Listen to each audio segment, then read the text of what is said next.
여러분은 도깨비 하면 가장 먼저 어떤 모습이 떠오르시나요?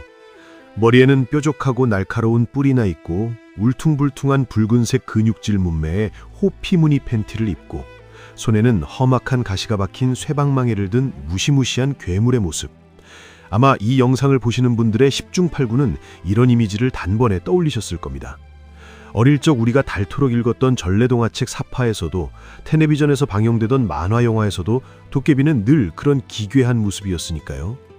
그런데 여러분, 정말 충격적이고 소름 돋는 사실 하나 알려드릴까요?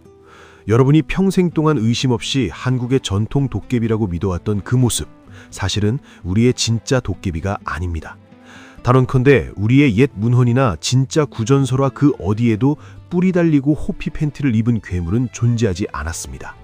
우리가 도깨비라고 굳게 믿고 있던 그 요괴의 진짜 정체이자 본래 이름은 바로 일본의 전통 요괴 오니입니다. 그렇다면 도대체 어쩌다가 바다 건너 일본의 요괴가 우리의 자랑스러운 전통 도깨비로 완벽하게 둔갑하게 된 것일까요? 그리고 일제가 천저하게 지워버린 우리의 진짜 도깨비는 과연 어떤 모습, 어떤 성격을 가지고 있었을까요? 오늘 지식단골에서는 일제강점기 교과서가 교묘하게 조작해버린 한국 도깨비의 억울한 사연과 그 속에 숨겨진 우리 민족의 가슴 시린 애환, 그리고 철학적 의미까지 낱낱이 파헤쳐보겠습니다. 영상을 끝까지 보시면 여러분이 알던 옛 이야기의 세상이 완전히 뒤집히는 놀라운 경험을 하시게 될 것입니다. 우리의 친근했던 도깨비가 무시무시하고 잔혹한 일본 요괴의 오니로 탈바꿈하게 된 결정적인 비극의 시작은 바로 일제강점기였습니다. 일본 제국주의는 1910년 한반도를 강제 병합한 이후 무력 통치를 넘어 우리 민족의 고유한 정신과 문화를 뿌리째 뽑아버리기 위해 치밀하고 악랄한 민족말살 정책을 펼쳤습니다. 그들이 가장 공을 들인 세뇌의 도구는 바로 교육이었습니다.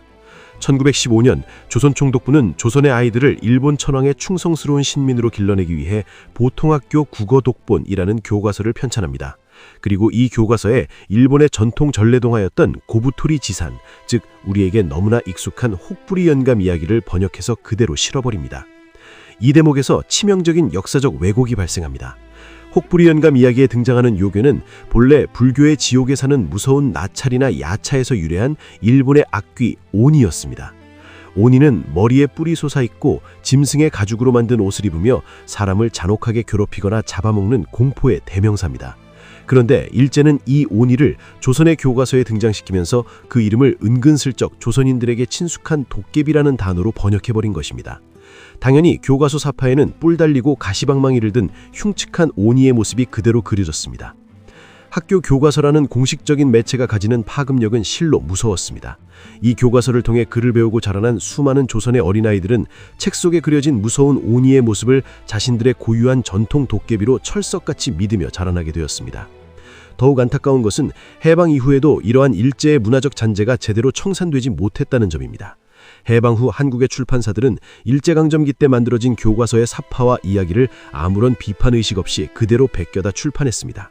1970년대, 80년대, 심지어 90년대에 만들어진 수많은 아동용 전래동화책 그림책과 텔레비전 애니메이션조차 이 뿔 달린 도깨비를 끊임없이 재생산해냈습니다. 그 결과 무려 100년이 넘는 기나긴 시간 동안 일본의 요괴가 한국 도깨비 행색을 하며 우리 국민들의 뇌리를 완벽하게 식민지화해버린 것입니다. 진짜 한국 도깨비의 입장에서는 그야말로 피를 토할 만큼 억울한 역사적 비극이 아닐 수 없습니다. 자, 그렇다면 잃어버린 우리의 진짜 도깨비는 과연 어떤 외모를 가지고 있었을까요? 조선시대의 각종 문헌과 민간의 입에서 입으로 전해져 내려온 민담 속에 묘사된 한국 도깨비의 모습은 일본의 오니와는 180도 다릅니다. 우선 한국 도깨비는 머리에 뿔이 단 한 개도 없습니다. 붉은색이나 푸른색의 기괴한 피부를 가진 괴물의 모습도 절대 아닙니다. 문헌 속의 도깨비의 모습은 오히려 우리 주변에서 흔히 볼 수 있었던 이웃집 아저씨 혹은 덩치가 아주 크고 털이 많은 듬직한 평민 청년의 모습에 훨씬 가깝습니다. 덥수룩하고 까만 특수염을 기르고 화려한 가죽옷이 아닌 낡은 한복이나 베옷을 즐겨 입으며 때로는 머리에 페랭이 모자를 푹 눌러쓴 헐칙하고 건장한 사내의 모습으로 나타납니다. 도깨비가 탄생하는 과정 역시 매우 독특하고 철학적입니다.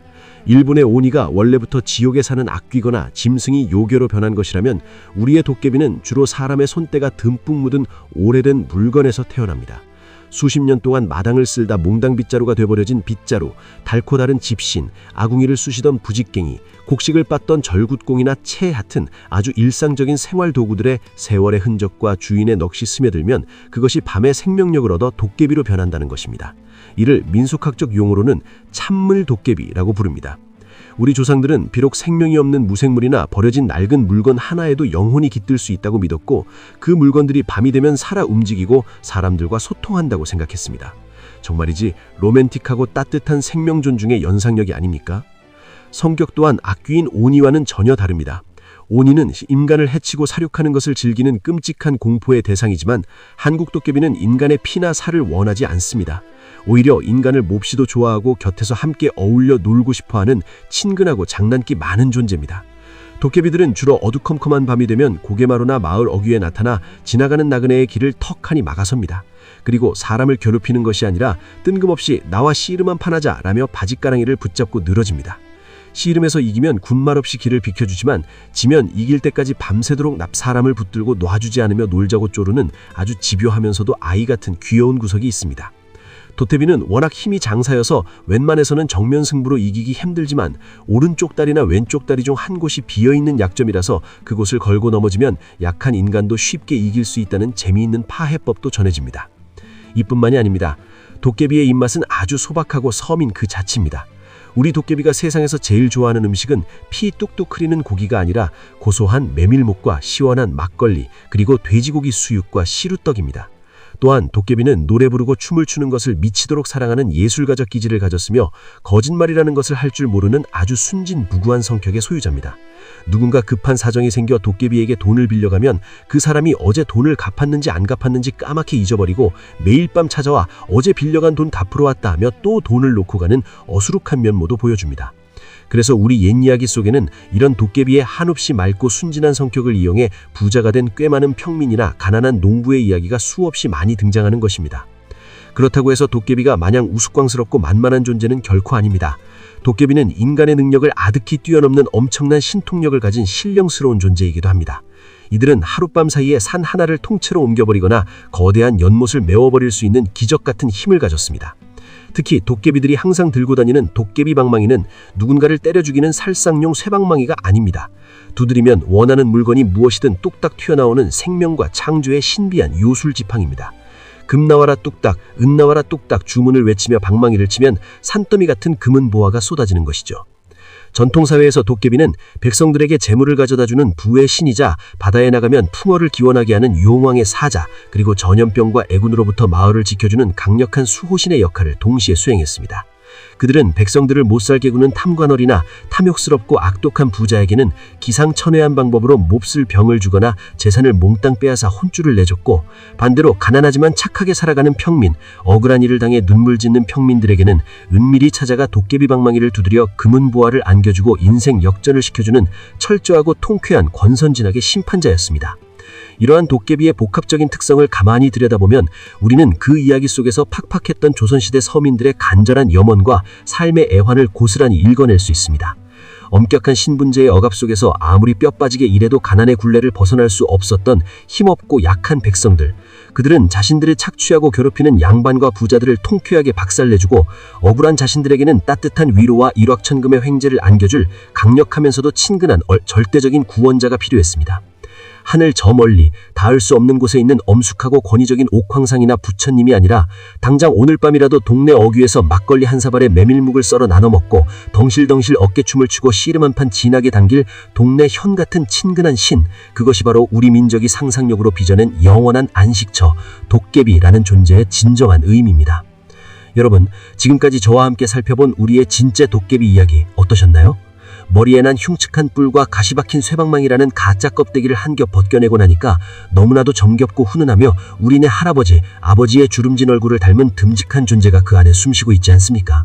일본의 요괴 오니에게 억울하게 제 이름과 자리를 빼앗기고 아이들을 잡아먹는 무서운 괴물 취급받으며 어둠 속에 갇혀 지내야 했던 우리 도깨비의 지난 100년의 시간, 이제는 우리가 앞장서서 그 길고 길었던 오해를 풀고 억울했던 우리의 친근한 도깨비 친구를 다시 환한 양지로 불러내어 꼭 안아주어야 할 때입니다. 앞으로 누군가 옛 이야기를 하며 도깨비의 모습을 묘사할 때 불 달린 무서운 괴물을 이야기한다면 오늘 지식단골 채널에서 들으신 이 놀라운 진실을 주변 분들에게 꼭 전해주시길 바랍니다. 우리의 진짜 한국 도깨비는 메밀묵을 사랑하고 씨 이름을 즐기며 낡은 빗자루에서 태어나 언제나 서민들의 편에 서 있었던 우리 민족의 가장 따뜻하고 든든한 수호신이었다는 가슴 벅찬 사실을 말입니다. 역사라는 것은 단순히 왕조가 교체된 기록이나 영토를 넓힌 전쟁의 승패만을 의미하는 것이 결코 아닙니다. 우리 조상들이 무엇을 두려워하고 피하려 했는지, 팍팍한 삶 속에서 무엇을 상상하고 소망했는지, 그리고 어떤 마음가짐으로 세상을 버텨내며 살아갔는지 그 시대의 문화와 정신을 바르게 이해하고 복원하는 것 역시 우리가 반드시 지켜나가야 할 가장 소중한 역사입니다. 일제가 지워버린 한국 도깨비의 진짜 정체 이야기는 여기까지입니다. 무심코 지나쳤던 동화책과 전설 속에 이토록 놀랍고 치밀한 역사의 진실이 숨어 있었다니 정말 역사는 알면 알수록 끝이 없는 매력적인 퍼즐 맞추기 같습니다. 여러분의 구독과 좋아요는 저희에게 큰 힘이 됩니다.